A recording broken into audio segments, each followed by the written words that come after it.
外人アニメでさあ始まるアニメの愛をスタイル外人アニメで君と一緒に喧嘩しながらでも面白さ感じよう外人アニメで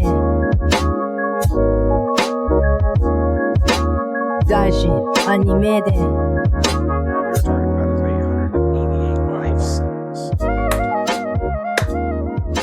Got it. Welcome to Gaijin Anime Day. I'm Brian. I'm Andrew. We're here today talking about Lazarus, Ep.1, Goodbye Cruel World. Is that what it's called? Yeah, Goodbye Cruel World. Yeah, Goodbye Cruel World. Oh yeah, it's right there. It's right there. Nice. We're going to talk about the plot real quick, talk about where we're at with all of the characters, and then we'll get into some background and some trivia, and then along the way we're just going to talk about whatever, because we're both maximum weebs. Yep. So we're here to talk about anime. Yeah, no, that's exactly what we're here to talk about. And my boy Axel today. Yeah, That's my Axel. main focus is Right. Axel. For sure. Yeah, no, go ahead. Where are we starting off at? All right, so our plot, we start off with our protagonist, Axel, and he's serving 888 years. 888 years. And he's at Northfield Correctional Facility. I don't know if that ends up meaning anything later, but that's what it was called. Yep. And he meets with this older woman. It seems like she's, older. Comes in, her name's Hirsch. And she comes in, she says she's going to ask him a question, and depending on how he answers, he's going to be set free. Or he could be set free depending on how he answers. So then she pulls out her phone or device, whatever it is in the future. And this is also, 2050 something? I think 2055. Yeah, I can fact check it real quick, though. 2055? I think, I thought maybe it was like 2051 or something. Maybe. Let's look. Okay. Lazarus, time and place. Did you ask AI for that shit? Whoa, I actually can because of the new Galaxy S25. ChatGPT. So it's set in 2055. 2055. 2055. So 20 years, a little less than 20 years before Cowboy Bebop. And speaking of Bebop, like this is by Watanabe. Yeah. So, the similarities between Axel and Spike are kind of there. And Mugen. You get some Mugen, you get some Spike. Like, I'm liking the mix. I'm liking the character. But my question is, what'd he do to get 888 Right. years? What'd he do to get 888 years? Well, and see, he's asking, like, nobody ever really comes and visits me unless you're a lawyer or an assassin. Yeah. So it's like, what did he really do? Like an assassin? Yeah, so I've been speculating possibly some of his sentence or some of his years got added on from his escape attempts. Yeah. And I was like, maybe because you see that he like kind of gets off on escaping. Yeah. And almost later in the episode when he walks into the train station, he knows that all the facial recognition is going to pick him up, but he kind of does it sort of to get caught. Oh yeah, dude. Like I feel like he gets off on the chase for sure. Because obviously, like, he's completely capable of escaping. Oh yeah. And I was thinking that while he was escaping, I was like, well, it looks like he's doing it pretty easily. Oh yeah. I was like, it looks like all he needed was basically to just be let out of the cell.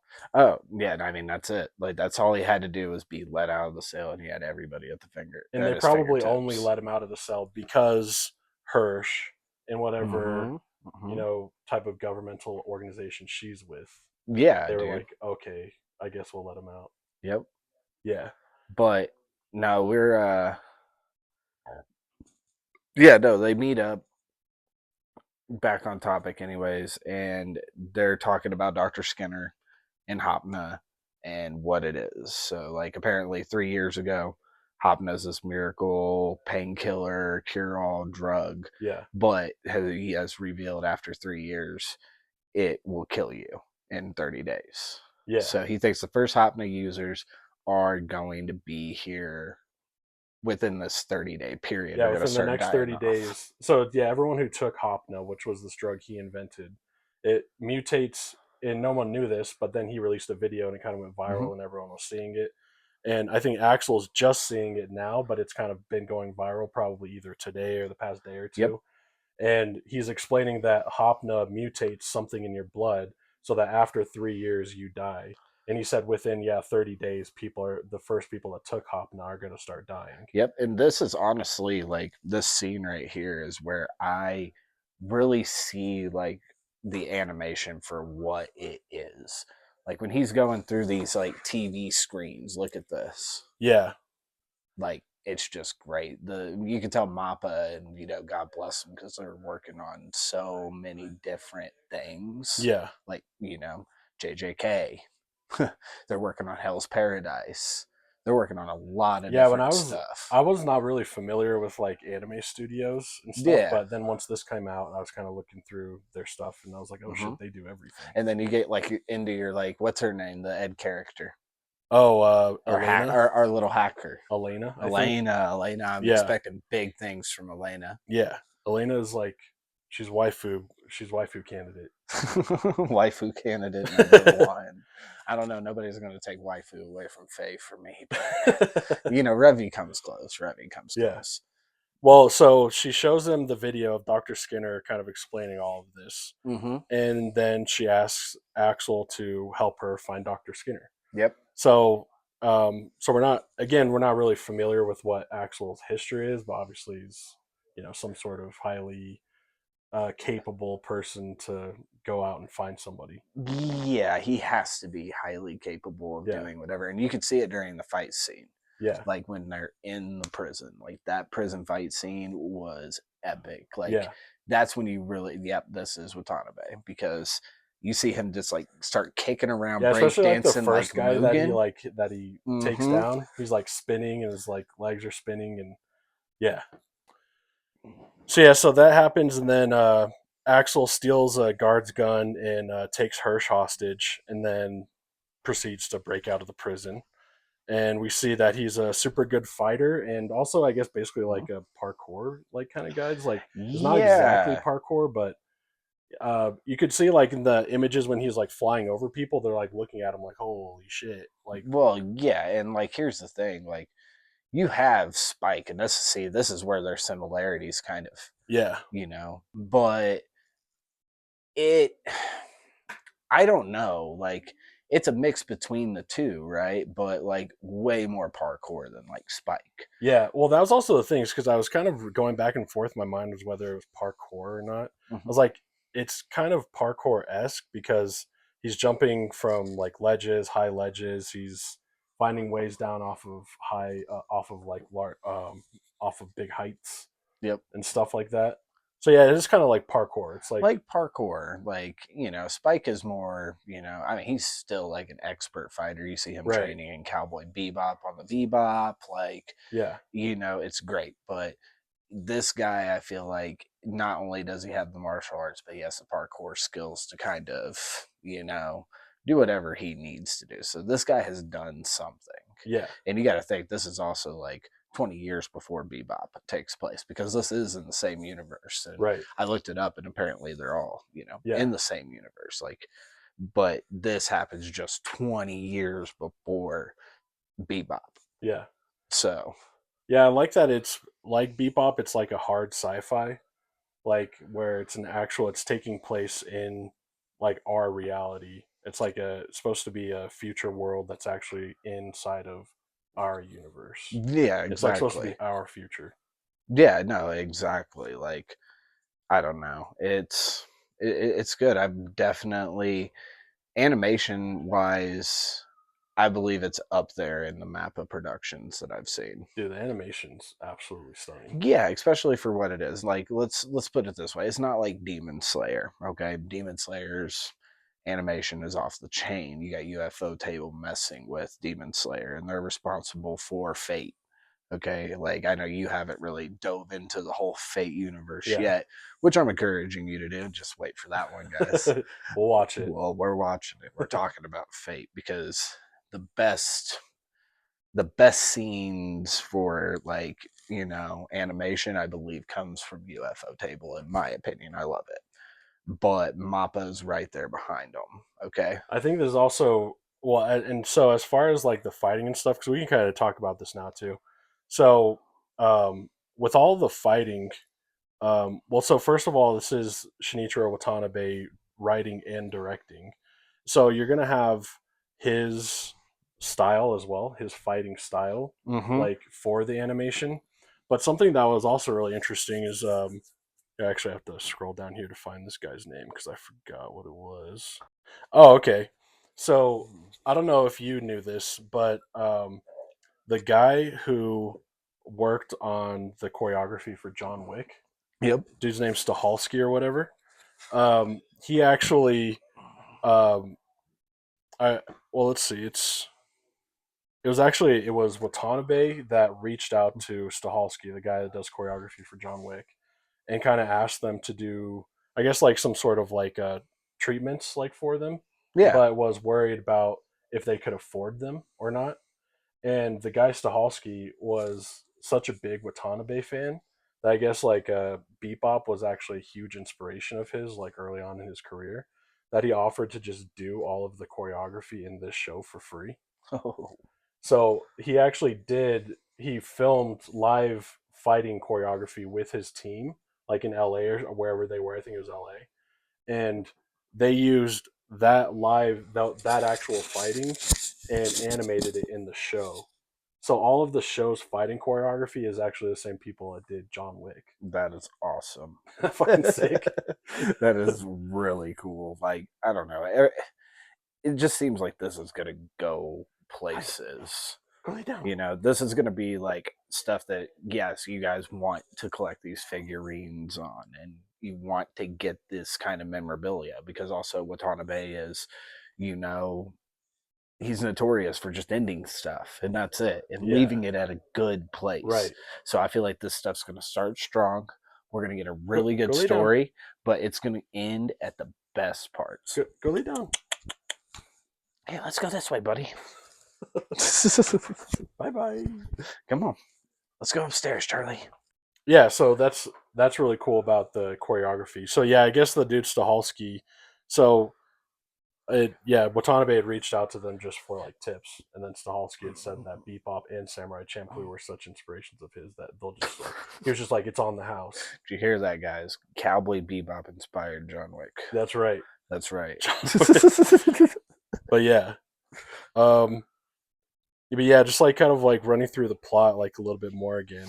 So then later, Hirsch meets with her boss, and I didn't catch his name. I don't know if they actually said his name yet. Who is it? The guy that was in the office when she's in the office talking to the older guy. You know, I don't think that I caught. I was in awe and amazement of just the show itself and the plot and the animation that I think that escapes my name. I actually don't think we could be wrong about this. We could get fact checked, but I don't think they said his name yet. Yeah, but yeah, she meets with her boss, and they're kind of going over how developing a cure doesn't really seem to be possible. He's like telling her like, oh, yeah, we're working on it, but it doesn't really seem possible to do it in 30 days. Like they could figure it out, but not in 30 days. Right. Like 30 days is a stretch for them to figure out anything. Right. Like, and they explain that all the pharmaceutical companies have already pulled it off the shelf, which is kind of like a given. mm-hmm. And then they both agree, Hirsch and her boss both agree that the only viable option is to go and find Skinner. It's the only thing that they can do. Yep.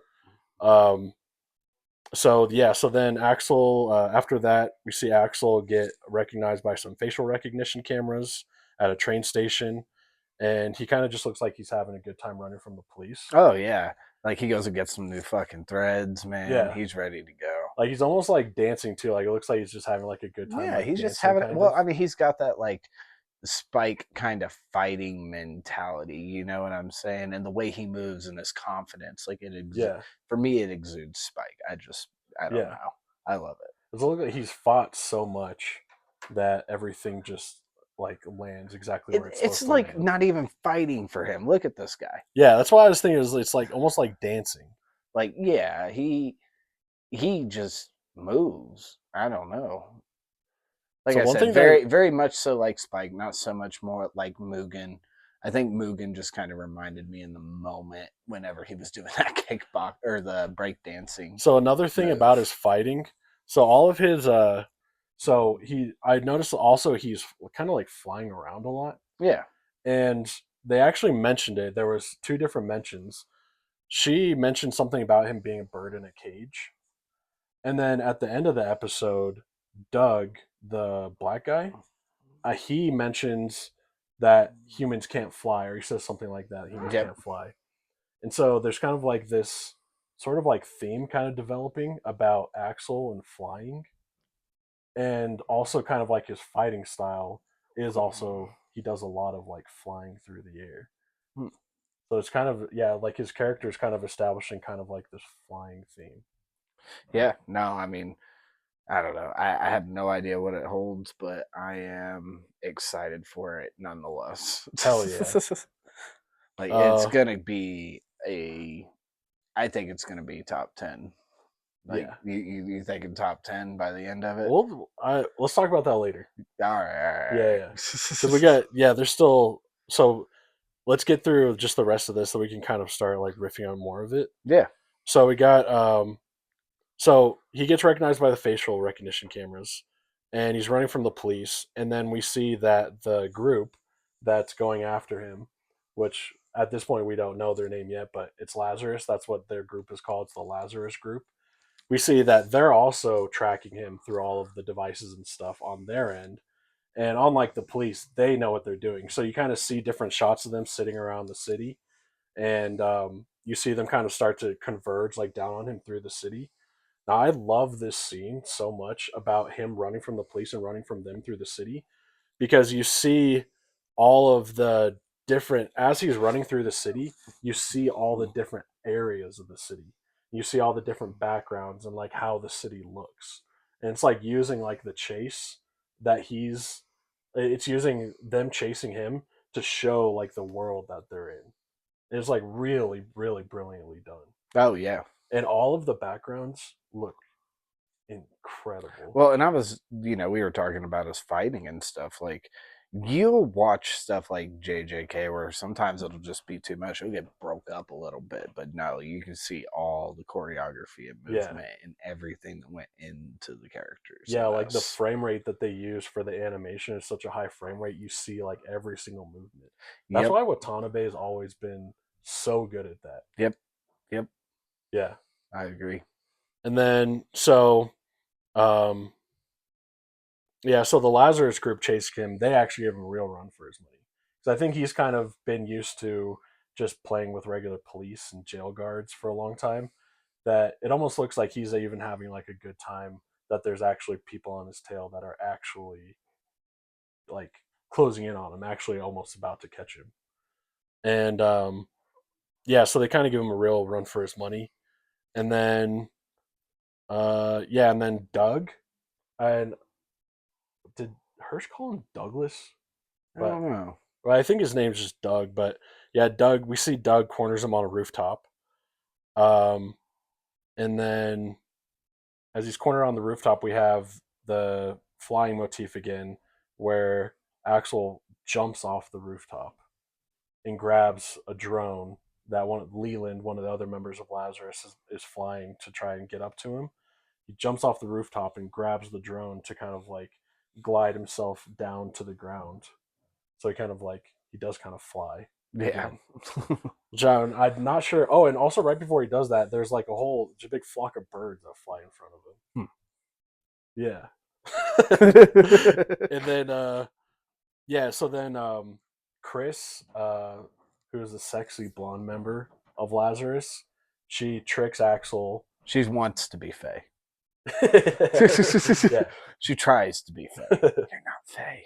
Yeah, she uses her sex appeal to trick Axel, and she's like, "Oh, okay, take a selfie with you. You're so cool. You're a daredevil." Yeah, and then shocks him with that little wrist thing. And I think he's like just surprised that somebody like caught him like that, to tell you the truth. Yeah, I think she got one over on him, and he's probably used to getting one over on other people. Yeah, I think that's the way that one's going. I actually really loved that scene. I just loved that scene. How just kind of like the voice acting was so good right there, like how she just manipulated him, and then like she just had the perfect little device, this little wrist device to fucking shock his neck. Yeah, no, it was good. It was a good touch. Yeah. And then he wakes up in like an old barber shop somewhere, and Elena, who is the hacker chick, she's like is like there, like kind of like watching him like from over on the side of the room. Mm-hmm. And then so then the rest of the group comes in, and that's when we finally find out they call themselves Lazarus, and so that's why show's called Oh, they Lazarus. said the name. Oh, they said it, They said the name. dude. They said the thing, and then that's what this show's called. They said it. They said it. They said it in the actual show. they said it, dude. They said the thing, and then Hirsch welcomes Axel to Lazarus, and yeah, that's episode 1. You know, they actually get an automatic 10 points because they said the name. This is a 10 out of 10 because they said the thing. Yep, they said the thing. That's it. 10 out of 10. We have no more to discuss. But yeah, so yeah, that's basically the plot of episode 1, and yeah, I'm not really sure. We kind of like went over the characters, but I guess anyone who's going to be watching this is Yeah, kind but of like knows it's what the characters already it's already just episode 1. I mean, Yeah. like we haven't really uncovered a whole Yeah. lot to really talk about with them. You know, like Yeah. we can get kind of a glimpse of what they all do. You know, but I will say that this is one of the best first episodes of an anime I've ever watched. oh yeah, no, I mean it was great. Like this is truly Watanabe, like just someone at the top of their game, one of the best to ever do it. This is why he's the best. It's like you were saying, we got little glimpses of everyone's character. So like all the main characters, we got a little glimpse of them, and then the world building as well. So like as they're running through the city, we're seeing the world that we're going to be inside of. Yep. World building, top notch. Character development. I mean, it's Watanabe. It's gonna be top notch. Yeah. Like we're in for a roller coaster. It's gonna be good. And also like for sci-fi nerds, because I am like a huge sci-fi nerd. I've just always been really big into sci-fi. This is such pure sci-fi. Like it looks so awesome. Well, and as people can see, I've been more into battle shonen and you know, like some shinen products, but you know, Cowboy Bebop's always gonna have like a special place in my heart for something to like remind me so much of Bebop. Even use the same jazz music, you know, while he's fighting. Like he knew what he was doing there. Yeah, that was he was dragging us into this, and I'm glad to be drug in. Oh yeah. Oh yeah. And the music too. So the music's I don't know who Kasami Washington is, but I guess he's like the main guy that's doing the main music. But then they also have Bonobo and Floating Points. And Bonobo and Floating Points are like, for as far as Floating Points, I mean they're both electronic, it can be more electronic. But like Bonobo too, Bonobo is probably like the best contemporary jazz artist in my opinion, like, or group.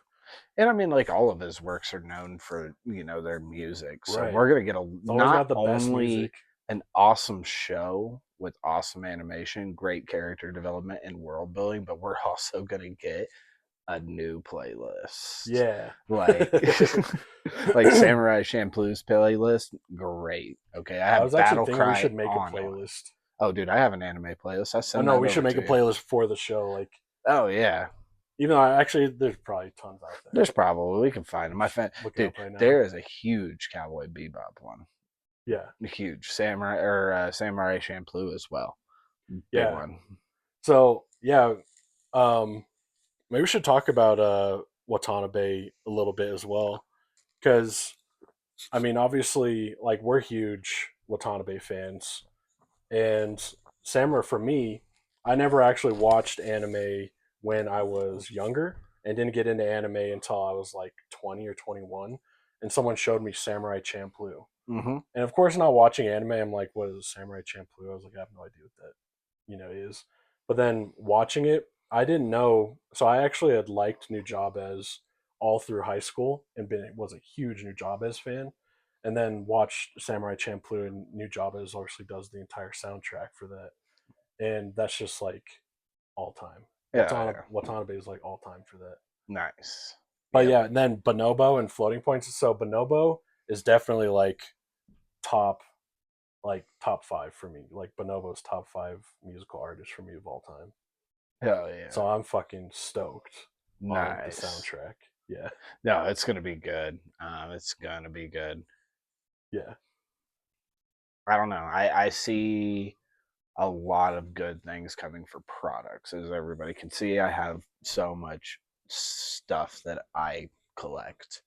Um, I think that we're going to get some really good figures that are going to be out there for a while, but limited, kind of like the Cowboy Bebop stuff and like Revy from Black Lagoon, or you're going to get some stuff like look up Samurai Champloo figurines. Like even Oh still my to this gosh. day, yeah, They're hard to find. Like you can find them on eBay all day, but they're like, 200 and up if you want a good one. So I feel like getting them, holding them in their packaging, like if you want to play with them, sure. You want to look at them, sure. Me, I'm a, as you can see from the Dragon Ball Super case over there, and a couple of other items that I have, I don't open these, so they're going to be worth hopefully something later. Who knows? But I feel like this one being so closely related, since it's by Watanabe, to Cowboy Bebop and Samurai Champloo, yeah, these things are going to be worth something. So buy your limited edition Blu-rays, buy your action figures, buy it all, and just hold it. Keep it in its cases. Okay. yeah. Maybe you'll have the next Charizard card.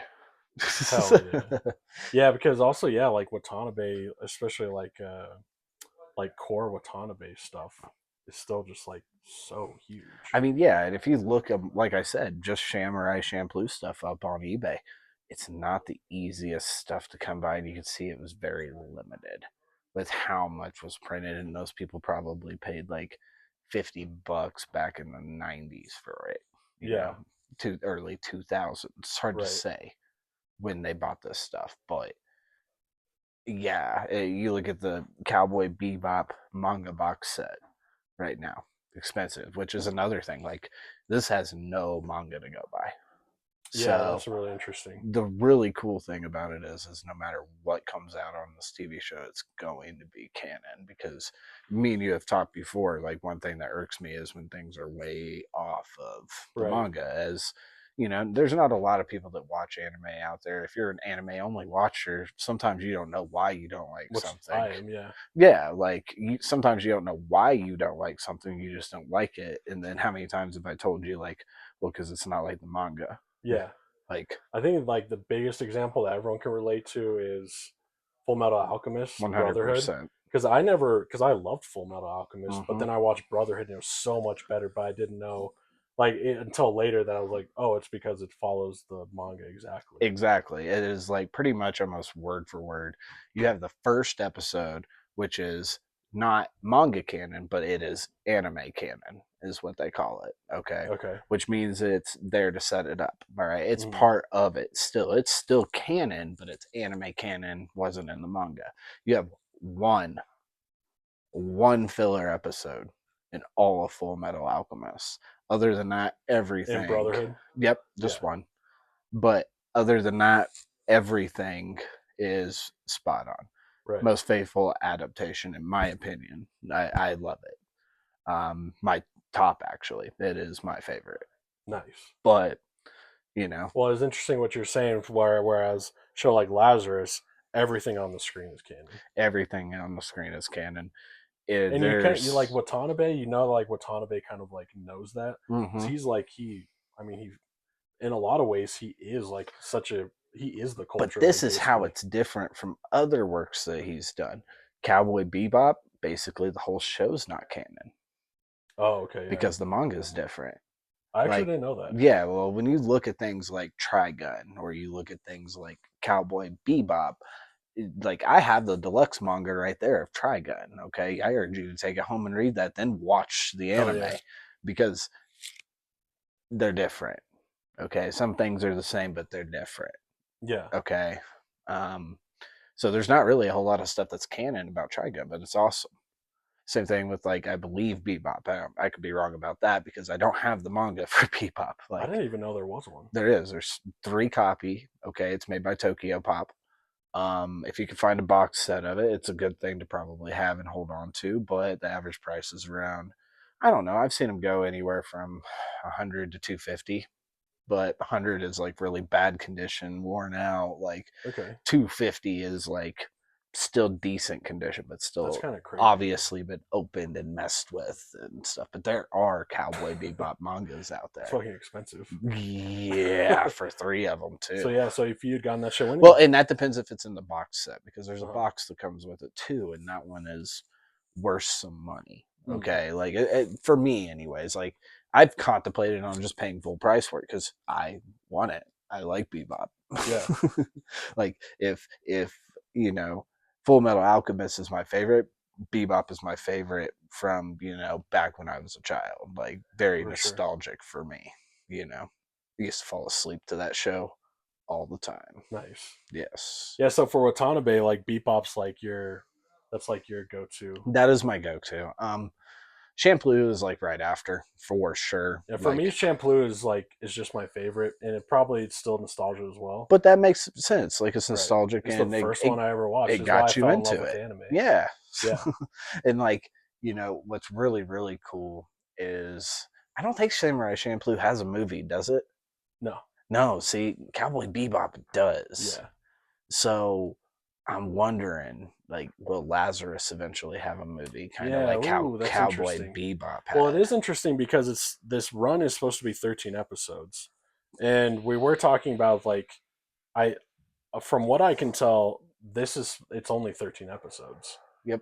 So, but it would kind of make sense actually if there was like a 26 episode run with like a movie at the end. See, like that's what I'm Like kind of Bebop. thinking. Like, here's the thing, like Bebop and Samurai Champloo, I Right. believe, are both 26 episode runs, aren't they? Yeah, I think that go look it up, but Correct me if I'm wrong, but I know Bebop, I'm pretty positive it's 26 episodes. yeah, and the movie is episode 20, 23 through 25. I think the Cowboy Bebop movie, Yeah. I think it happens in between episodes 23 and 24. Oh, okay. I think that's what it is. I could be wrong, but it's in the 20s. It's somewhere around there. Yeah, when that movie is supposed to take place. But there's nothing for Samurai Champloo. If there's any weebs watching this right now that just know everything about that, they're gonna be like, these fucking idiots. That's okay. They could say whatever they want. I can't remember everything. Okay. Yeah. Like if you have that kind of problem, go get some pussy. Like, on the fucking real. I'm looking you dead in the eyes. I don't normally look at the camera. As you've seen, I've been looking at it. Get some pussy. Okay. Stop worrying about it so much. Yeah. If you know if you know the answer, be nice. Let us know. Okay. As you can see, I have Charlie, and he's a nice guy. Hey, okay. Charlie, come on, buddy. But yes, super excited to see what happens. If we get a movie, that's great. I wanted a limited edition box set for sure of the Blu-rays. Have a lot of those just kind of hanging around. So, in conclusion, in Andrew's Weeb Corner, you're saying at least pick up some box sets. Yeah, I mean, like anything, like because this is going to be a rememberable moment. You know like what I'm if saying? If you're into memorabilia and you're into collecting, yeah, like this isn't Cowboy Bebop. This is but like it's a sure in the thing. same This universe. This is a sure thing, right? Yeah, like it's a sure thing. It's not like this is gonna be the stuff that comes out of like this. What show, I'm gonna say is the stuff that comes out of this show is going to be very limited, I think, and having it means that it's going to have more value. Okay, when you look around my room and you see all this manga, like looky here, this is you probably love this. There's waifu. Oh yeah, okay, there's Remy. waifu. All right, Remy alert. But here's the thing. That stuff is mass produced, right? Okay, this stuff is not going to gain like really any value. The only way I can make my manga collection make sense is by buying them for so cheap that I could sell them for so cheap because they're so mass produced if I ever want to. And for me, it's more like, you know, just trying to maintain some value on my stuff and, you know, just if I ever in a pinch, you know, put the whole collection up if I really need to. I don't want to because I love it.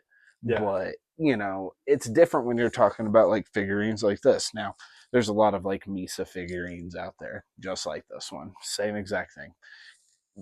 Probably not going to be worth a whole lot. So taking it out of its package for me was too big of a deal. I liked it just kind of hanging out of the room. Now, that one up there, the Cowboy Bebop one that you guys can't really see on camera, and I'm not going to bring it down here. that one I probably should have left in the box, but I really like it. The Revy one, that's not safe for work. Okay. Yeah, that's not safe for reality. Yeah. Oh no, I mean your penis will blow off your body. We can't even show it on camera. Oh, we can. 18 and up, buddy. 18 and up. All right, we can do whatever we need, but we probably shouldn't. I don't know. I'm gonna keep that one in the I'm box. just fucking around. I'm gonna keep that one in the box. Okay, we're not gonna open it. That's how you want to treat this Lazarus stuff. Is you want to get it, keep it in the box, and not really mess with it. Okay. Like just leave it kind of how it is, because Hell yeah. since there's going to be such a limited amount of stuff, since there's no manga or anything, it's going to maintain value or gain value. Okay. That's really where it's at. That's what I would say. Buy. Perfect. Just like Solana That's a buy right now. Buy, yeah. That's why I was thinking it's a sure thing. It's like this is like, Come on, Charlie. this is the Solana of animes. Charlie, come on. I think his ball got. Oh, I'll get his ball. Here, go upstairs, I buddy. don't know where Good it boy. went. One thing I did appreciate is that when dealing with firearms, like until you're ready to shoot, you keep your finger off the trigger. Yeah. And when he steals the gun to take Hirsch hostage, Yeah. he has good trigger discipline. Yeah. And I was like, okay, I like that. Well, and that kind of I think plays back to the whole John Wick choreography thing. Right. Like, it's like a bunch of especially because John Wick. You would know John Wick's pretty tactical, Oh, yeah. like actual real life tactical. Like Keanu Yeah. Reeves went and trained for that. Right. Like he actually, it's not somebody I'd want to mess with. Like it's actually a bunch of like gun guys like doing gun shit, but there's like a safe way to do gun shit. Yeah. And people that deal with guns a lot, they're, you always are cognizant of, keeping your finger off the trigger, keeping it pointed in a good direction. Except he was taking someone hostage, so he was fucking Sure. pointing it in an unsafe direction. Oh yeah, no, he didn't care. He was just like, no, I'm pointing it right Yeah. at the back of her head. We're getting. But I think that also showed, it was kind of a little thing. It's a little detail that not a lot of people, unless you're kind of into guns, you wouldn't really notice it. Yeah. But if you're into guns and you see it, you appreciate that, okay, Axel's someone who is a good fighter and everything, but he's also really good with guns too. Yep. It's like, okay, he's dealt with guns a lot. No, he's gonna, he's gonna appeal to a lot of different people, I feel like, and he's a very in-your-face character. Yeah. And for a lot of things, because I was watching a Ninja Kamuy, and it's all right. Never heard of it. It's an Adult Swim HBO anime, okay, and it's okay. It didn't really have like a plot that really drove me that much, but animation was cool, pretty cool concepts. I'm pretty open to most anime these days, anyways, as long as it's not like Food Wars or things like that. I don't know. It's just not my bag, really. Like, I'll review it. I like Food watch Wars. it. I don't like ecchi in general, but I like Food Wars. Well, for me, it's just more like I like battle shonen, where I like topics like this, where the plot is like really deep, and like this is going to be a deep show. No, I would say this is the stuff that I like. Yeah. Most. Well, especially sci-fi. I'm just really big into sci-fi. Not that Food Wars is bad. Anybody who likes Food Wars, please enjoy Food Wars. Destroy him in the comments. Destroy me in the comments. Food Warriors, where you at? I'm not a big fan of the sports animes either. Okay, don't shoot me. All right, but to say that I hate any of these shows is, I don't really hate. No, there's some stuff that's really just not for me altogether. But Dougie. Charlie, Dougie. Mr. Charles, You're a good doggy. He's a good boy. Charlie, why don't you lay down, buddy? Want to lay down with you? Want to lay down? Come on, lay down. Lay down, buddy. Who's a good boy? Who's a good boy? But yeah. All right, well, we've talked about a lot of it. Let's rate this thing. Well, one thing, I did want to talk about one thing else. Well, let's talk about this. So the budget. So this got me really interested in anime budgets. Yeah. Because I was just based off of the trailer, you could tell you're like, whoa, this looks amazing. Yeah. And then now the first episode's out, you really look at it and you're like, all of the backgrounds are so detailed. All of the all of the movement and everything is so detailed, and there's just so much packed into every single frame. And you're just like, how much does something like this cost? Because I have like kind of a good reference for like Hollywood movies and how much they cost. But so I looked it up, and the apparently animes are their budgets are notoriously kept under wraps. Yeah. They're very secretive about what their budgets are. But people, just over the years, people in the industry have talked about it.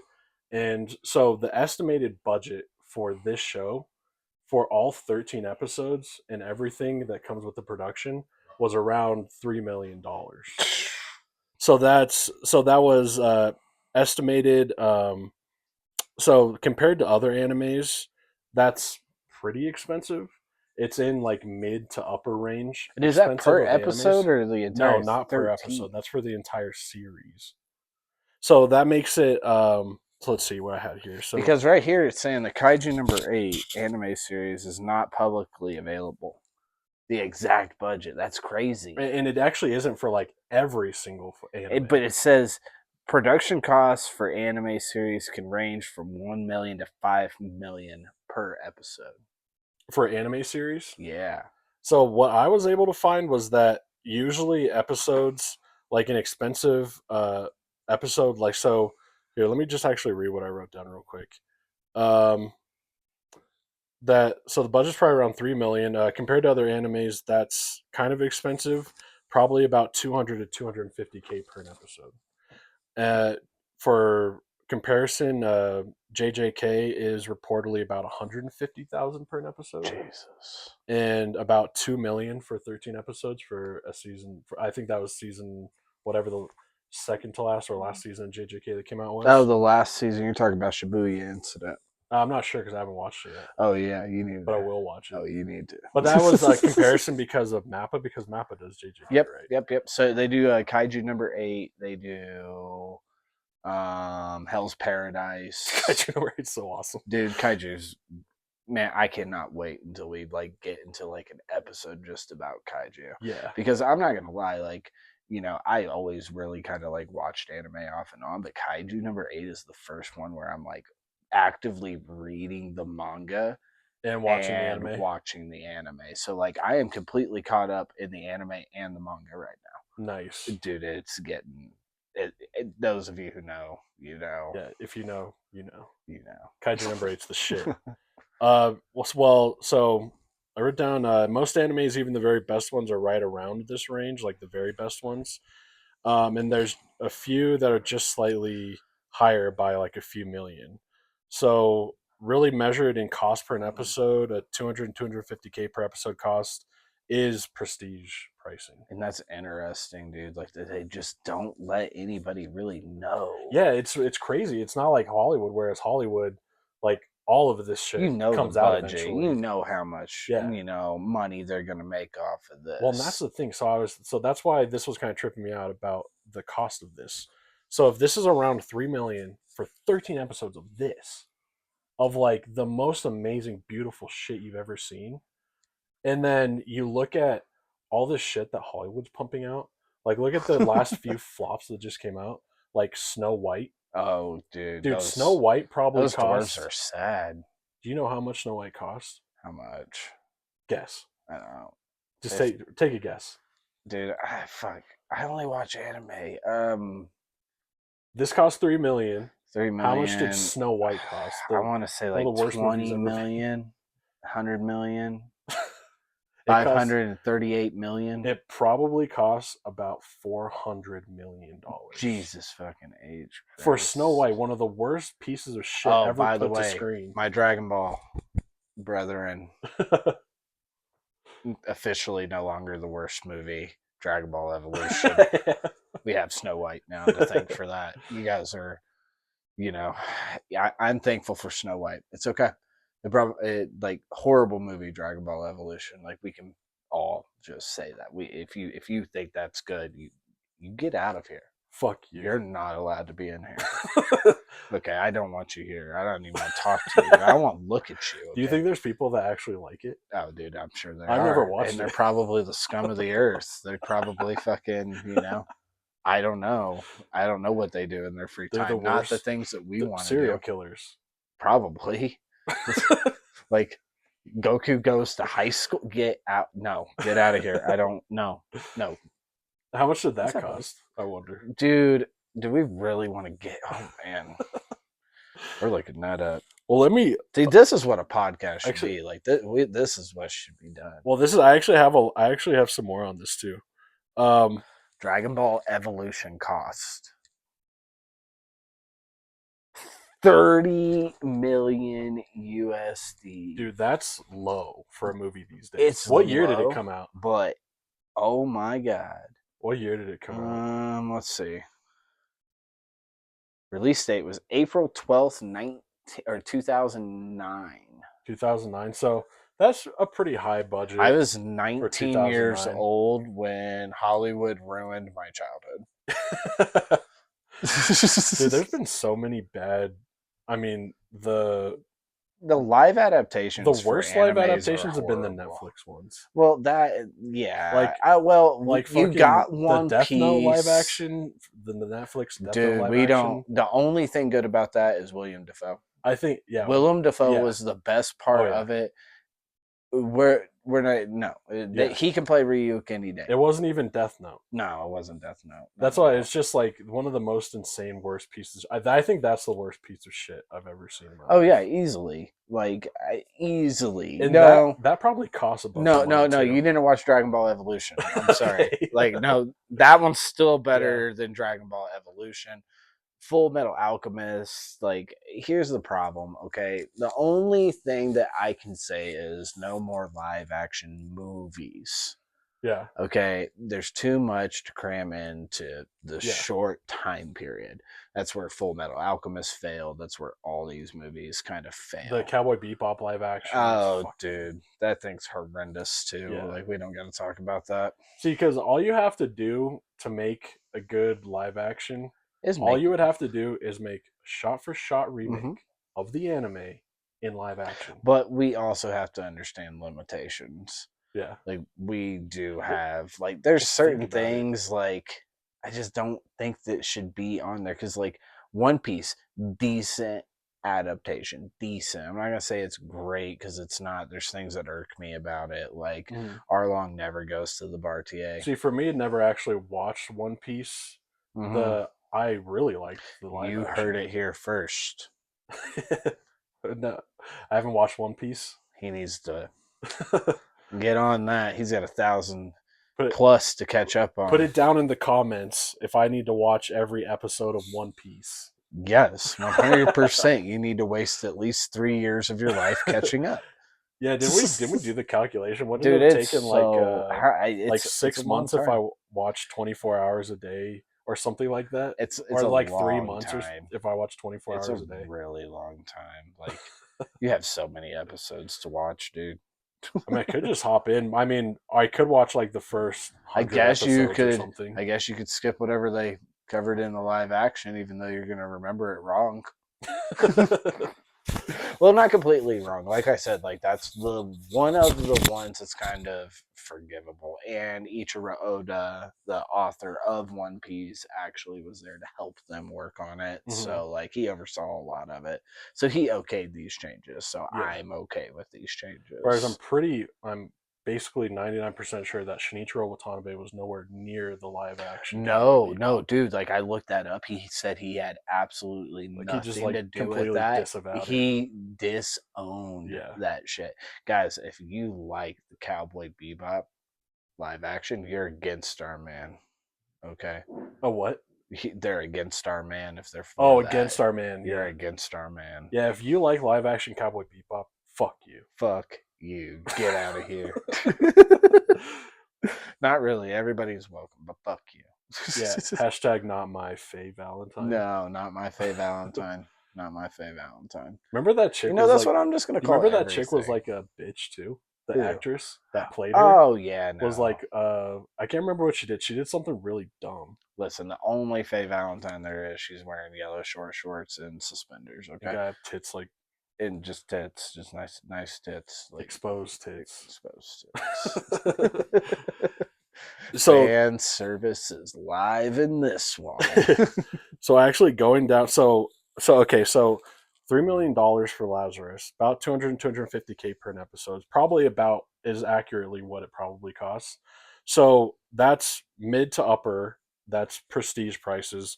So the only things that are like more expensive than that are like the top budget animes, which would be like Attack on Titan, Ooh. which is about 300 estimated 300 to 350K per an episode for season 4. How much? What's the production value in Attack? I wonder. Dude. Well, you have to think also Attack on Titan has really great 3D graphics, which is hard to nail down. Mm-hmm. And just really good mixture with the 2D and 3D. And the coloring too. That's something I also noticed about this episode, which is why I think why I think Lazarus probably could have cost more, but Watanabe's bringing his people like back. He's bringing his animators back, and these animators have had their careers working on all these different animes and have come back now with all this even more experience. Even though Watanabe's shading has always looked absolutely impeccable, the shading in this show is just like it is another level. This is like the next level of like anime. No, this is absolutely crazy. You want to see what I got? I got nothing for you, buddy. It's like, let me eat that. Yeah, you don't want that. No, you don't want that, big guy. So for a little comparison, so we kind of talked about like Snow White and how the budget's probably about $400 million. And you know what's crazy? So with stuff that gets released in theaters is a little different too, because when Hollywood movies that get released in theaters, what people don't often realize is that the theater itself keeps a portion of what they make. So the studio actually only makes back.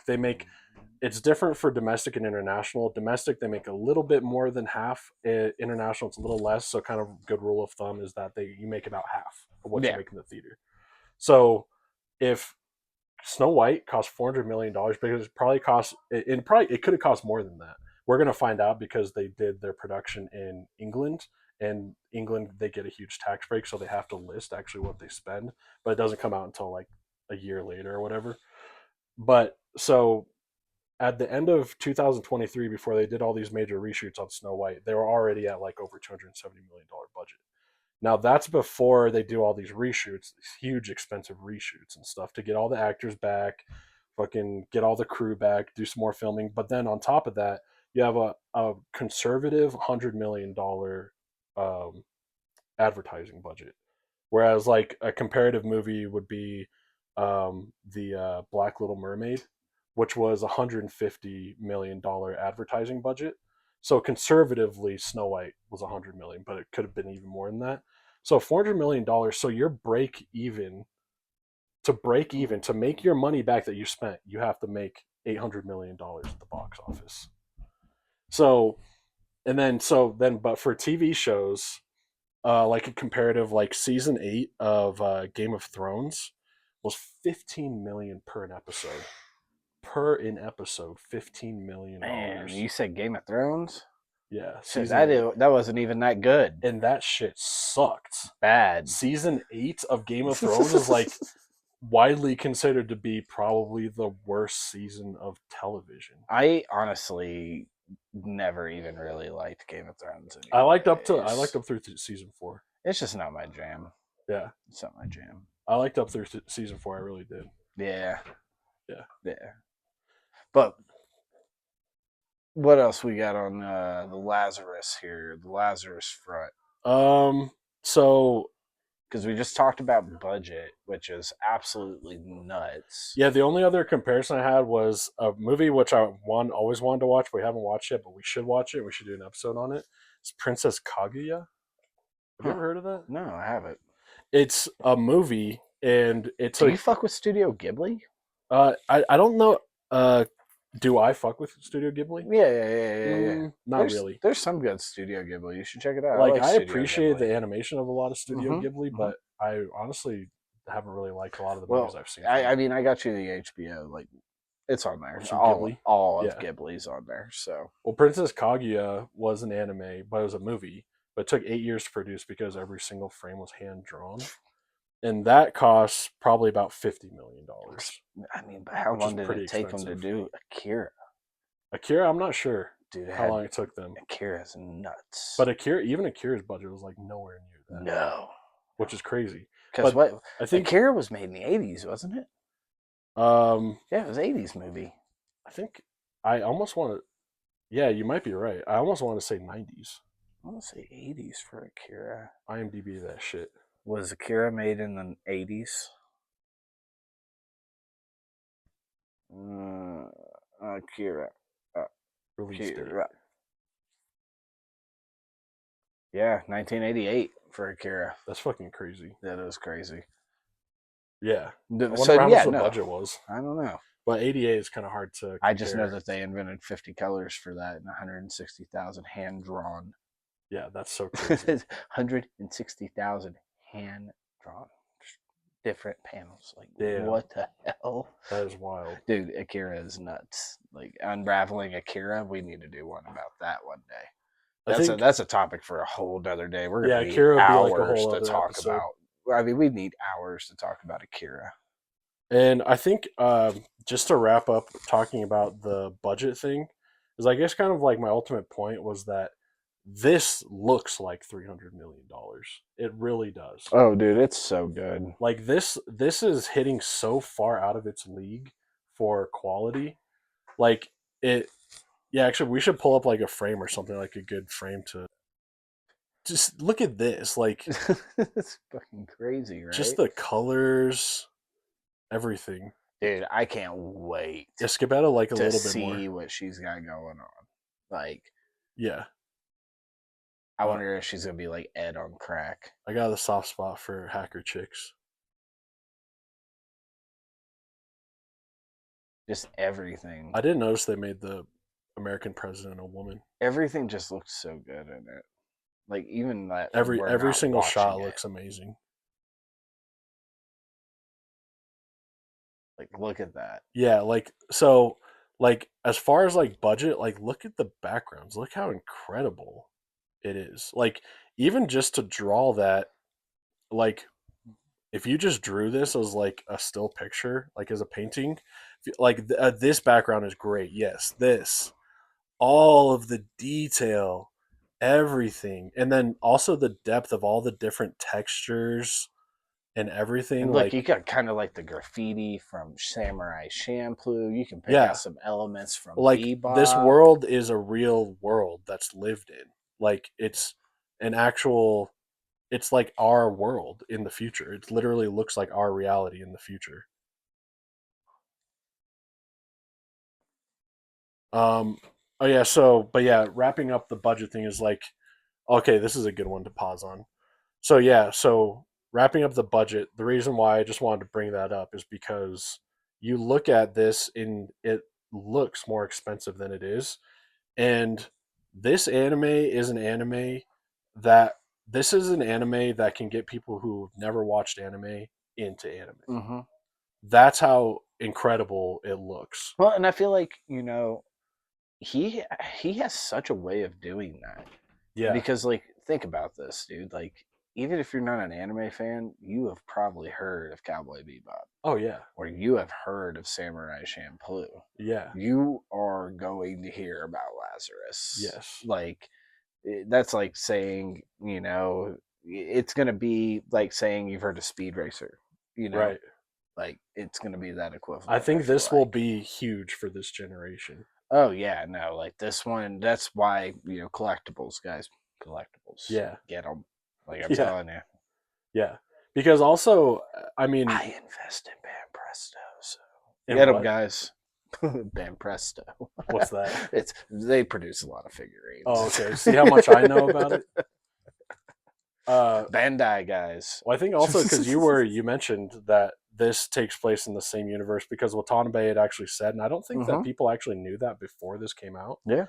That all of his animes take place in the same universe. Oh, dude, you should read fucking IGN's horrible fucking thing they're saying about Lazarus. What'd they say? Oh, fucking like 5 out of 10. What the fuck? Are you serious? IGN rated this a 5 out of 10? Dude, garbage people. Dude, fuck IGN. Yeah, we're never talking. What the hell? If you like IGN, you just leave. If you work at IGN, fuck you. Fuck you, IGN. No, I read that this morning. Like they No, what did fucking tell me more? voted What did it. IGN say? Well, here, let's see. Okay. Let's pull this shit up. Yeah, this is bullshit. Yeah, fuck you, IGN. Fucking IGN is the worst. IGN probably gave Snow White a fucking 10 out of 10. Probably. Yeah, look. Lazarus. It says episodes 1 through 5 review, not Cowboy Bebop Resurrected 5 out of 10. Suck my dick. I mean, pretty Fucking much. Like, idiots. That's insane. Well, and also because I mean, this blows anything in Hollywood out of the fucking water. no, dude. I mean, Hollywood's spending hundreds of millions on trash, and this cost this entire series. What this one episode cost probably around 200 and 250K, and it blows everything in Hollywood completely out of the fucking water. oh, dude, it's so. I'm excited about it. Like, you Yeah. know, IGN could say whatever they want, but they also, you know, they suck. So, Now, one thing I did want to get into one last thing. I know this is running long. I don't even know how long we've been no, it going, doesn't even actually. matter. This is I podcast. wanted to us get into talking one more about thing whatever we because one thing I did want to talk about is the symbology, like the symbolism rather in Watanabe's works, and this is interesting because there's actually there's a lot of Christian themes going on in this show, and something that's interesting is that Watanabe has had openly Christian themes in his works. I think probably the most Yeah, I mean, he had it explicitly in Samurai Champloo. yeah, in Samurai Champloo, spoilers for the end of Samurai Champloo, but the samurai that smells like sunflowers is a persecuted Christian, Edo period Japan. And so obviously that's, kind of a main theme at the end of that show. His other show, which I don't think you've seen, is called Kids on the Slope. Mm-hmm. Watanabe's other show, which is about kind of like high school kids that started a jazz band, but it has an explicitly Christian theme to it. They're like Catholic or something, I think. But so far in this show, I've noticed a couple of different things. So one thing I actually should preface this is that Watanabe has never come out and explicitly said he's a Christian, Right. but he also And is for the folks at notoriously home, I am private. not. Well, I wasn't even gonna save that. I am Christian. Cut that out. No, but he's Watanabe is notoriously private.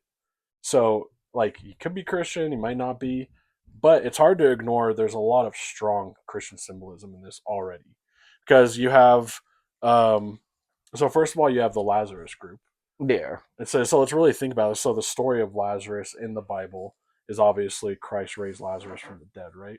Mm-hmm. So one of the things that you're noticing, which was interesting, is that in the Bible, the Jews would wait 3 days. They believed that the soul, it was like tradition. They believed that like the soul would stay around the body for 3 days after death.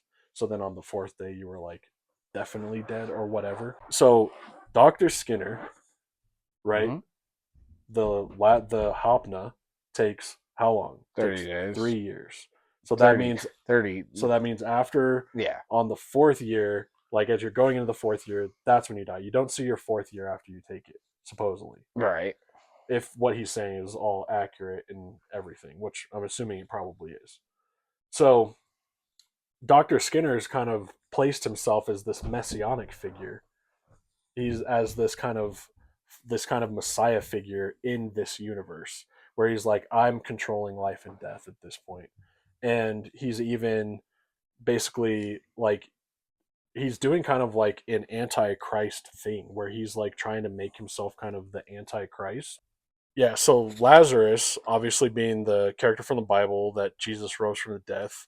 So this group has to find Dr. Skinner or find a cure for Hapna before everyone dies. So they have to basically, so humanity is basically dead at this point. They're dead. Yeah. And so the group is called Lazarus because they have to raise humanity back out of death, because if they don't win or get what they want, then like probably tons of people are going to die, because if you even took Hopna once, then you've got it in your bloodstream and you're screwed. And probably imagine everyone's probably taken like, I mean, everyone's had like a little surgery. I've had lots of had to doses pop a of little Hopna. Percocet or something like that, you know. Percocet. And yeah, so the 3 years, correlation with the 3 days. That's why Dr. Skinner's kind of like he's truly actually an antichrist character, because he's manufactured control over life and death. Yeah. So instead of having like some sort of divine power or divine nature, he's manufactured it through science. Yeah. He's like trying to he's trying to put himself on a pedestal. I guess that's a through science. That's a pretty good, speculation if you know. Yeah, maybe. Yeah. It's hard to say though, because we don't know if Watanabe is even hinting at any of that. Well, it's called Lazarus. Yeah. That's directly biblical reference. And also, did you notice the name of their city? Babylonia City. Nice. So it's basically, and that was the other thing I wanted to say. Can you get onto a frame of the big building? We can try. Babylonia City. So you see this, right? Yeah. That literally looks like the famous painting of the Tower of Babel. Huh. HDMI 3. Better plug this back in before it dies. Technology. Boom. So this is the famous, and I forget who did it. Probably sound like an idiot, but I can't remember where this comes from. But this is famously what kind of the Tower of Babel looks like. Let me go. Like you see these, I think this is the more popular one. So in Babylonia City, that huge building is literally like supposed to look like this. So there's definitely, and then Babylon.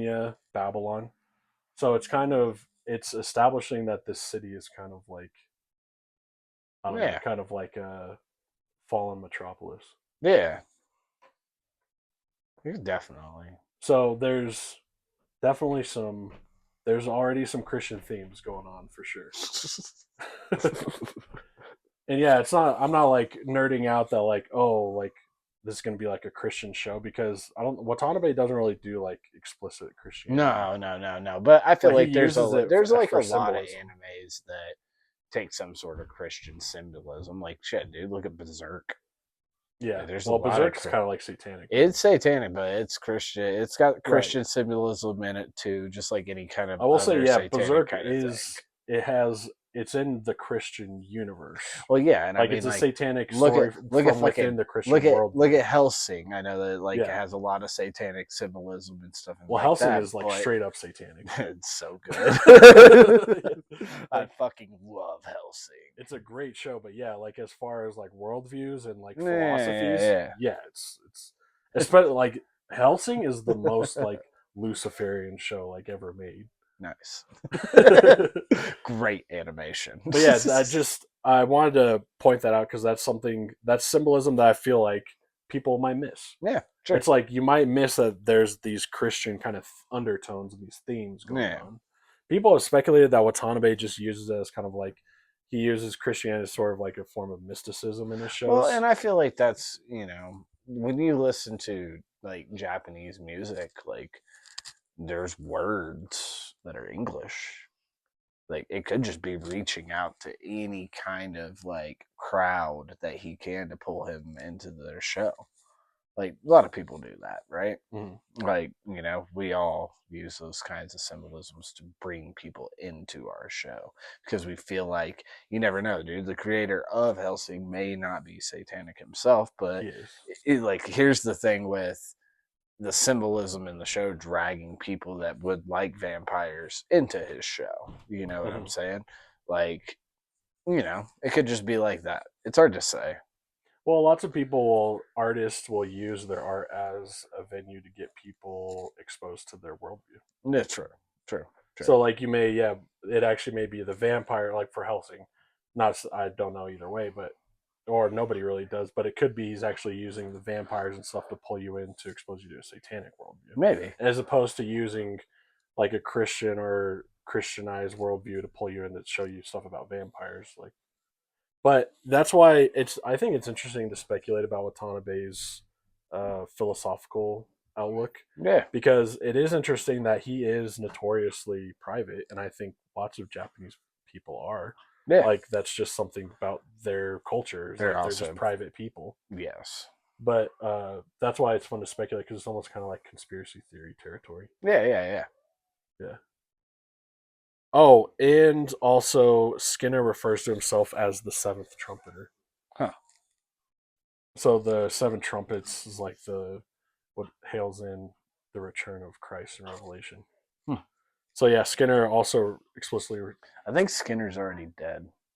Oh, do you think Skinner's dead? Oh, actually, let's get into let's get into speculation of where we think the story's going. Because I think that's the last thing that I had. Where's Waldo? Okay. Oh, Where the hell is Carmen Sandiego? where's Where Skinner? is Skinner? Where is Dr. Skinner? So you think he might be dead? Probably, maybe. That's interesting.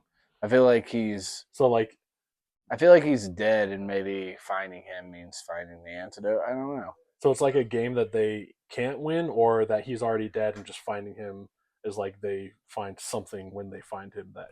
Yeah, I think he already died of Hopna.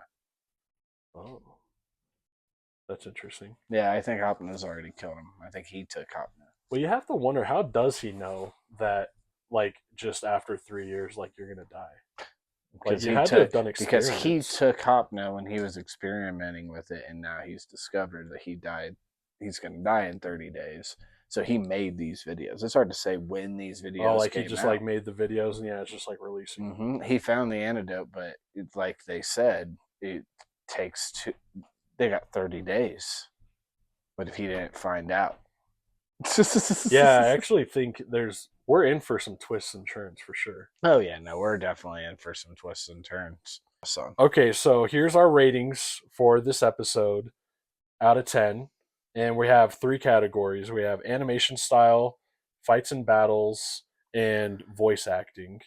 And we may add some or take away some in the future, we don't know. But we're going to rate each episode. And then at the end of the series, bless you. thank you. And then at the end of the series, we're going to average out all the ratings. And then that's what we're going to give the show as overall rating on IMDb. Yeah? Yeah. Okay, so episode 1, what would you rate animation 10. style? Animation style is, and look, we're fair and impartial viewers, but look, episode 1 animation was so good, I literally shit my own pants. I smell it. He didn't change them. I haven't changed it. No, yeah. Oh shit! Oh, Oh, no. shit! Oh shit! Oh, nice catch! Nice catch! Got it. Charlie. It's crazy that that's the first time that it actually fucked up. Charlie. Bye, Charlie. Let's go, buddy. That's Yeah, crazy. go That's this the way. first time that happened. Charlie wanted to help us. Oh yeah, caught that shit. Nice, yeah, good catch. Good catch. We're leaving that in. We're not editing it out. Well, no, it's Charlie. You can't edit Charlie. Okay, so where were we? So ratings out of 10 for this episode. So for animation, I'm gonna give it a 10. It was a solid 10 okay. for me. Like animation, choreography, like all of it was very readable. And Charlie, go upstairs now. Bye, Charlie. Sorry, just he's knocking expensive shit over. No, I would say 10 for animation. Like it was very easy to read, and the backgrounds, everything, like it was great. It was good. You shit your pants, so obvious 10. Yeah. So animation for me is definitely 10. 10. As this is one of the most 10 out of 10 animations I've ever seen. Nice. Like literally, this is some of the most incredible, and also the character animation too. Like it's Watanabe. Like it's his style too. Like it's his style. It's so good. Oh yeah. Yeah. So yeah, 10 out of 10 for animation. So fights and battle sequences. You know, not enough to see. Like I don't know. There was a couple of good. There was a good fight, especially in the prison scene. So yeah, the prison scene. I'm honestly like coming from my battle shonen like perspective, like I have seen better. Yeah. Okay, but choreography within the battle scene was really good. You could make out what they were doing. I'll give it a 9. 9 on battles. Yeah. Yeah, 9 on that. Yeah, I would say so yeah, obviously rating it individually for this episode versus what it may end up being, because I think that this fighting style is going to get a lot more fleshed out. Like we're gonna see a lot more of kind of like what is this kind of like flying style about. So honestly, battles for me, um, I'm gonna say 8.5. To Eight and a eight and a half. half. Yeah, I'm at an 8.5 for this one. Okay, cool. Because separating the battle itself from the animation, because the animation in the battles is still like a 10 out of 10. Yeah, yeah, You know what yeah. I'm talking about? But the actual kind of like level of the battles themselves, I still thought the fighting was like really cool, but we saw a lot of running. A lot of running. A lot of running. And so, and yeah, a lot of like him like flying and like kicking people on top of the head and stuff. But I have a feeling that there's going to be some like much higher rated Oh battle yeah. episodes. But yeah, I'm realistic. I'm at 8.5, which is still a really high score. Like I'm not hating on it, but I just wouldn't call it perfect. Yeah, yeah, yeah. Exactly. Yeah. So what we got next on that one? And then voice acting. You know, typical Watanabe with Yeah. the American voice acting. I'm gonna give it a 10 out of 10 Yeah. I think. because Yeah. Bebop has very good American voice acting. Now, there's some animes out there where I literally cannot stand the Oh yeah. American voice acting. Oh, I can't stand. Dragon Ball Daima, I'm looking at you. I can't stand Canadian voice acting. You guys literally ruined Daima with your American voice acting. You're lucky I could watch it in Japanese. Okay. Yeah, I'm gonna say 10 out of 10 for the voice acting for American voice acting. Like Yeah. it was good. I haven't watched the Japanese version, so I can't tell Yeah, which that'd one be I like interesting. better. That'd be interesting. But I am gonna go ahead and say for American voice acting, 10 out of 10. You know what? I completely agree. I think there was literally nothing wrong with any of the voice acting. I thought all the actors played their character well, and you got to hear them all talk as well, which is kind of nice. You get to hear all the characters talk. Yeah. Yeah, none of them like sounded flat. All of them sounded animated, and like there was actually the character talking. So it was literally nothing wrong with that. I couldn't rate No. it anything less than a 10. No, I mean everything was great. Yeah, It was fine. yeah. So okay, yeah. So that's our. I'll actually write down what we put. But what else do we have right now? For what? Well, for rating, what else we got? That's it. We can. Well, That's all I have let's written rate down. let's rate plot. Okay. Okay. Let's rate plot because I feel like this one has a really solid plot that's going to pull you in, Let me add no all matter plot. who you are. So I think that it's a 10 on 10 on plot release. Okay, like this is first episode. I feel like we should only do this for first episodes. Okay, plot Just for plot. the very first episode. Okay, I like that. Setting in what is going to be happening. We're going to give it a 10 out of 10 because the interest that it draws into me was crazy. It's like that is a cool concept. I can't wait to see Exactly. the next episode. It pulled me in Yeah. just because of the plot from the get go.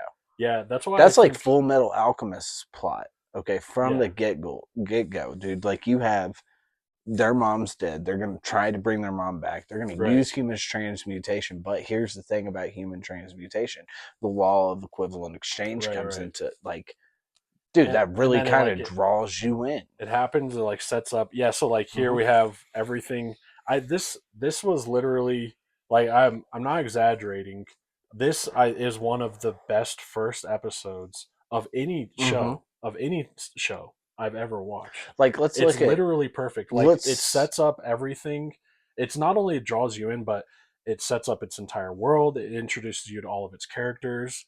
It does it in a way. Also, the dialogue is like fast, like it's pulling you along. The dialogue, they don't stop and do dialogue for a long time. The Yep. dialogue's pulling you along.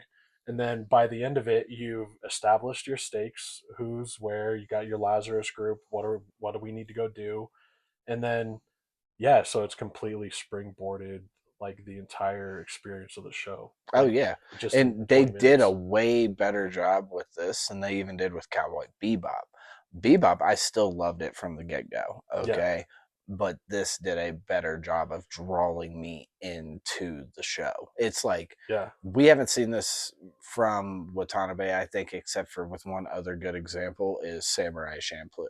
Because why you get introduced Yeah. to Jin, Mugen, and Fu from the get-go, and you figure out what's going on. And all the stakes are set up. This is actually, with Mhm. especially the fighting, because there's really cool fighting in episode 1 of Samurai Champloo. Mhm. And don't get me wrong, they kind of set it up with Cowboy Bebop in the first No, I know what you episode mean. with Vicious. Yeah. Okay, but it kind of leaves it open-ended, and then you kind of figure out more about what's going on with Vicious. Okay? Cowboy Bebop is a little bit more of like a Western. Like, well, it's like Western sci-fi. Like there's so many like the way that it aspects builds, to because it. like lots of like what traditional Westerns will kind of build like Mhm. that. It's like, it's really establishing like world building, and then you kind of like start to learn more about the characters slowly. Oh yeah, dude. Like Whereas this is like we're getting into it. Yep, no, Go, we're go, go. we're getting into it. We know what the hell's going on. Like you're gonna get thrown into that from the get go. I actually think, and it's a lot different than like Attack on Titan, like which gets you interested at one angle, but totally switches the angle way later. Right. Like this one gets to the point. Like nope, we got 30 days to get to the point. Yeah. Like plot from the first episode. Oh, that's a good point. There's like one of the plot devices is called like a ticking clock. Mm-hmm. Yeah, they set up a ticking clock right at the beginning. Ticking clock from the get-go. Like you got 30 days to figure this out. It said end of day or day 29, right? Yeah. On this it was one. Like, so now there's like there's 1 day's already up. 1 day's passed. gone, which brings me to like how many episodes is this really going to be? Yeah. Are they going to do 30 episodes? 1 day for each fucking day of Hopna? Oh, that would be crazy. That would be awesome. 1 episode per day. This first episode has so many layers to how good it set up the rest of this anime. I am now officially invested. Yeah. Like, that is how good of a job they did with it. This is not like your average anime like opening. This one really like rocked like the world of anime, because there's not really a plot setup that's kind of like this, like that I've seen in a long time, really. I would have to really like think. Yep. I mean, it is very unique. That's what's also is like this plot setup's as good as the plot setup on Full Metal Alchemist, in my opinion, which brings it up to being about as high a tier as you can really get. Like the absolute best. Yes, so we're gonna go ahead and I'm gonna say 10 on that one for sure. Yeah, I completely agree with you. Like, spoiler alert, I'm completely 10 out of 10 for this first episode. Yeah, like overall, except for fights, just because we didn't see enough. But except for what? Except for fighting, we didn't see enough. Oh, right. But plot development. No, but overall for the episode itself, it's like, if you're gonna nitpick like little things, it'd be like, that would be the one thing that like we both actually nitpicked. Yep. But the overall, as far as the first episode for a series, and I think that was actually a good comparison. You were talking about Cowboy Bebop too, because and how they're just different. Yep. Because Cowboy Bebop, I've tried showing it to like normies. Yeah. And they don't get into it. No. I doubt that any normie I showed first episode of this, that they wouldn't be like, okay, we have to watch the second episode. Yep. Yeah. So I would definitely have to say, like, overall rating, like I have a 39. Okay, you have a 38. So overall rating for me is going to be a 9.75. Okay. Oh, average, you mean based off of the... My average is a 9.75 on this first episode of Lazarus. Watch it for sure. Like, don't Definitely pass it off. Watch it right for now. you got a 38. You got a 9.5 rating. Okay, so 9.5 plus a 9.75 divided by 2, an overall rating of a 9.62. Yeah. So a 9.62 rating overall. I think that's right. Yeah. No, I feel like that's a very... I think we're like literally geniuses. Yeah, we got that. We're like so smart. We're like the best anime watchers on planet Earth. Oh, God. You heard it here first. I'm an anime. I kept looking at this camera. I realized that camera is the one that's actually zoomed in. I'm looking at any camera I want. This is my show. Okay, I'm like Andy Milonakis in this motherfucker. I'll do what I want. All right. Yeah, I think that so we got ratings, and then I think we kind of established, like, we kind of speculated throughout the episode kind of where it's going, because the last thing I had was kind of like speculation where it's going. Yeah, I and think we're in for definitely some twists and turns. I think there's definitely probably some shenanigans going on I with think we have a Dr. possible, Skinner. if we stay on this pace, we have a possible new like top 10 Oh yeah. candidate. If we stay at this pace, we got Like to I don't see. want to like get my hopes up, but I mean, this is this surpassed my expectations. Yeah. And I had really high expectations for Well, and this. we got to talk about our top 10 too. Like, if you have Yeah. to say what your top 10 is for me right now, like, you got your big three for me. Well, we should do a video on our top 10. Oh, we will. I mean, like, what we're going to do. You know, we should actually after We, this. we shouldn't even base these technically on just like a single episode. We should just talk about whatever we want to talk about.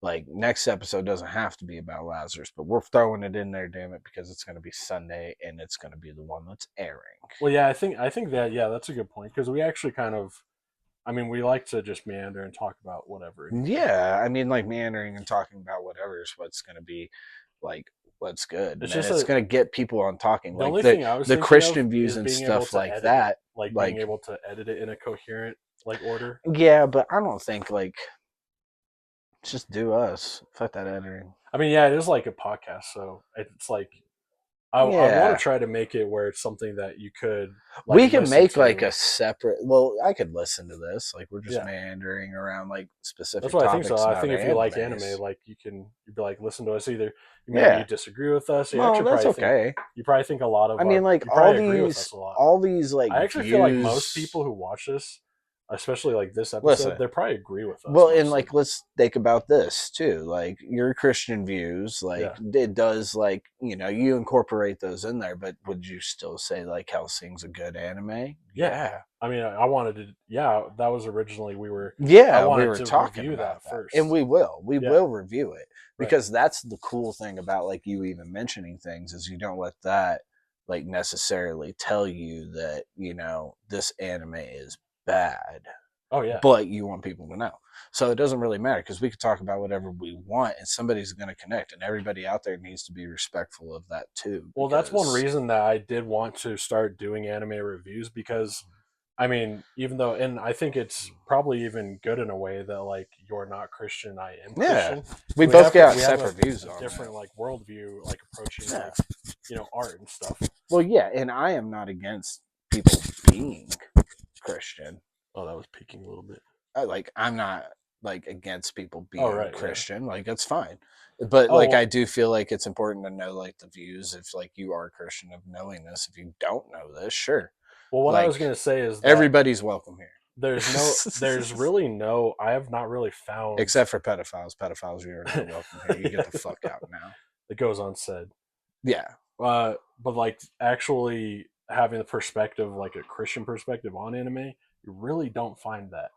And there's obviously Christians watch anime, like Yeah. Christians watch anime, Well, yeah. and but also it's not just Christianity either, because I think there's just symbolism and philosophical like worldviews that are woven into so much anime that people never really like talk about. They'll talk about and I feel like in general, like a lot of people will talk about, oh, this thing was cool because it was like mind bending or it was like psychologically thrilling or Yeah. scary or it was mysterious. But actually getting into like the worldview that these artists are putting into their shows and putting into their art, not a lot of people really get into that. No. But it is really interesting. No, It's really interesting to look at someone's art and pick out what sort of philosophies they're trying to express to you through their art. Yeah, exactly. Like, dude, there's so many like Buddhist philosophies and Hindu philosophies and other sorts of philosophies. Oh, like, anime is when you're talking about like worldviews dude, encompassed. watch Record of Ragnarok.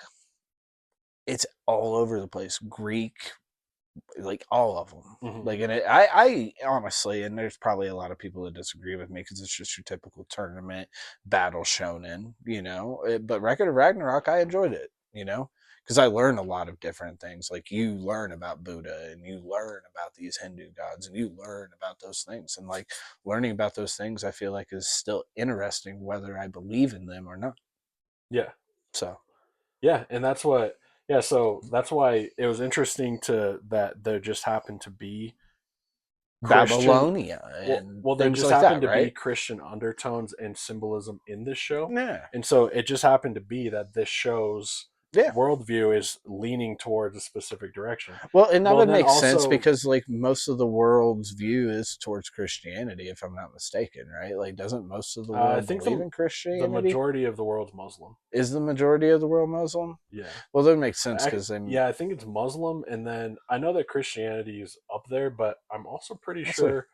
Um, what is like fucking China like? But I think most of China's like atheist. I'm pretty sure, or that they say that they're mostly atheists. What is the world's most popular religion? Yeah, Christianity. How Two many? point 2.38 billion followers. That wait, two point 31.2%. three eight billion. Yeah. I'm trying So to think of 31.2% of the global population. versus Muslims, which is what? Oh, I don't know. I don't really look into that too much. But no, like, I feel like this is just the way it's going to go. Like, maybe even this next episode isn't going to be necessarily about episode 2 of Lazarus, but we're going to bring it up and talk about it because it's what's going on. Oh right, yeah. Yeah, 30% of the population's Christian. And then Islam is 1.8 billion people. That's interesting. Yeah. So it doesn't really, like, Winning? Hello? Numbers?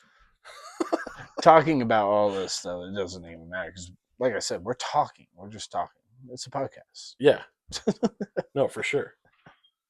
And but that's why I was all to finish that thought is that it just so happened to be kind of like some of the philosophical undertones were Christian in the show. But going into all other shows that we're gonna watch, I want to look at like all the different worldviews and critique like Mm-hmm. whatever worldview they're trying to put through their Yeah. art, through their Oh, show. dude, like Hell's Paradise, that would be a real interesting one to talk about because Hell's Paradise is really well, if you look at the walls, hell yeah. it's all Hell's Paradise. And Hell's Paradise has some like cool here. Did you know what I love is that the big box there in the middle is the Akira one? Yeah, dude. This shit's so awesome. It's like I made that by design. This is great. We see. actually got this setup. We kind of nailed this setup. Like, look at the art that you have in, Yeah, man. Like Hell's Paradise is crazy. Hell's Paradise is awesome, and I want to talk about that one next time because the world of Hell's Paradise. Since I finished the manga, I know how it ends. Yeah, so I was actually thinking. So in the future, I want to float this past you. I don't know if are we gonna do a podcast for each episode of Lazarus. I almost feel like next episode we should I feel determine like whether we we should do it just. every episode or if we do like 2 or 3 episodes at a time. Well, I feel like we just kind of talk about like whatever's relevant. Yeah. You know what I'm saying? Like, we'll talk Lazarus, sure, but like as we've done with this one, like it hasn't all been about Lazarus. Yeah. Like it's just been about. But things we've that been are able. anime. But it's been really heavy. Oh, heavily influenced by Lazarus, but that's just kind of what is going on at the time. Yeah. Like, here's the thing: like, we should do one with Solo Leveling. You should catch up with Solo Leveling. Yeah. Like, oh yeah. like, dude, like, let's just talk about whatever we want to talk about. Well, I feel like it's definitely good. I want us to have a structure of something we're going to talk about. Yeah. Like this episode is about this. We subject. can use this episode just to make future episodes and make them better. Yeah. Because I feel like we've done a lot of cool things on this, and we've talked about like a lot of just cool shit in general. Yeah, I think we've talked about the Bebop. only thing we really need to nail down is like, what are we going to do explaining like the actual like show itself? I think maybe like we need to write down a more detailed like plot line that we would just read out, or maybe we just pick what we're going to talk about for like 30 minutes. Like, we're going to talk about Lazarus for 30 minutes. We're talking about the new episode right now. 30 minutes of that. But then, and then we'll episode, start. There was like so much. There's just too much because it's also because it's the first episode. It's the first episode, and so there's all this kind of background that you want to establish. Yeah. So that's why I was almost thinking the next time we talk about Lazarus, should we do per episode per week, or should we do like every other week do 2 episodes? That's why I was almost wondering. I I have to think we wait till should see next do. episode because we'll know next episode will be like so much happened in this episode that we have to do like.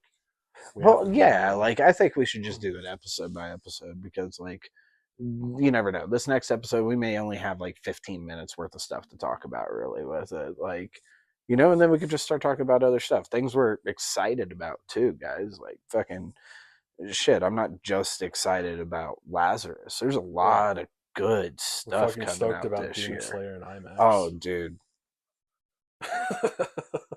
Like we could, Yeah. Demon Slayer, you still have to watch the Hashira training arc. Yeah. Like you have. That's why I'm waiting until You gotta stop waiting because we gotta watch it on my 4K because TV. I'm watching it all. I'm gonna restart the whole series, watch it all the way up, and then I'm gonna finish it right when the movie. Before comes you out. leave the den today, we're watching the first episode of Demon Slayer on my TV. Okay, maybe. But we can do it. Maybe. We got the chairs. We're sitting right here. The TV's there. Well, should we end this episode? Well, we're gonna have to end it here soon. Yeah. Like, we gotta have things to talk about on the next episode. And like, how long have we been talking for? I honestly don't know. It's been a long time. This isn't measured. Are we like even minutes. recording over here? I hope so. Like, let's see. Yeah. I mean, we're still recording. It's been an hour and 47 minutes. Oh, that's awesome. Yeah, like we have a 2-hour podcast. Where I want to get better at kind of like incorporating the visuals with what we're talking about. Oh yeah, but that'll come with time. Like, to be honest, what I think we should do is, instead of having like a TV like this, because this is like fucking ESPN. Yeah, looky here.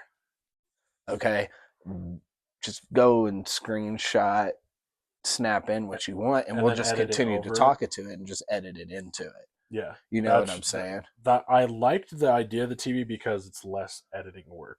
True, but so we'd be able to get it out. We'll be able to get this out faster. Like, I'll be able to go home and edit this and like get it like right out. No, yeah, for sure. But you see what I'm saying now. Yeah. Like, I'll even help you with that. Like, all we have to do is just edit the picture into it. Like, we're just going to edit a picture into it real quick, right? Like, we're not going to play a scene. Yeah, but you have to go through it and screenshot the picture and save it and re-upload it and then put it where it's supposed to be. But no, like, I just feel like we should do, because, like, man, I mean, even Solo Leveling just ended. Oh, did it end now? Dude, did you hear that they may not come out with another Solo Leveling season until 2028? Damn. Wait, how long was it since between the first and the second one? It wasn't very long. It was only a couple of years. Like maybe a year. Yeah, actually maybe like a year. Like, think about this, dude. Sakamoto Days. Like, I heard there's a season coming out, and then Dan actually is the best example that I can give you right now. What about Dan? Dan season 1 already ended, and season 2's already beginning this year. Okay, yeah. And it just came out. It's like the same year kind of shit. No, wait. Solo Leveling was like only a year because it wasn't very long. The full season came out last year, and then they're doing a half season right now. No, they did a full season. I thought they were doing half, and they're doing another half this fall. I think there's a full 12 episodes because he just beat. Well, I don't want to tell you. Yeah, don't tell me. I'm not going to tell you. I can't tell you. You got to. But no God, spoilers. watch it. No spoilers. Just watch it. God damn it. No spoilers. He's getting some spoilers if he doesn't watch it. All right, let's end this. All right, subscribe wherever you're watching. Subscribe on YouTube, Pornhub, on subscribe on Rumble. We're exclusive on Rumble. Subscribe on Twitter, OnlyFans. X. Subscribe to our OnlyFans. Subscribe to our X. Subscribe to. Well, it's Kick soon. Kick. Like, we're gonna do Kick. We'll be live streaming soon. Yeah. Once we get the structure nailed down, we'll start. Well, yeah, we got to start somewhere, man. Like, it doesn't even matter. Like I said, eventually this is just gonna be us talking about anime we like, and we just want to talk about. I thought about that too. That like each week we were just talking about kind of like this general status. We're getting ready to go down to another wormhole and talk for like 30 minutes. Right. We're gonna end it. Subscribe. We'll talk to you guys. Gaijin Anime Dead.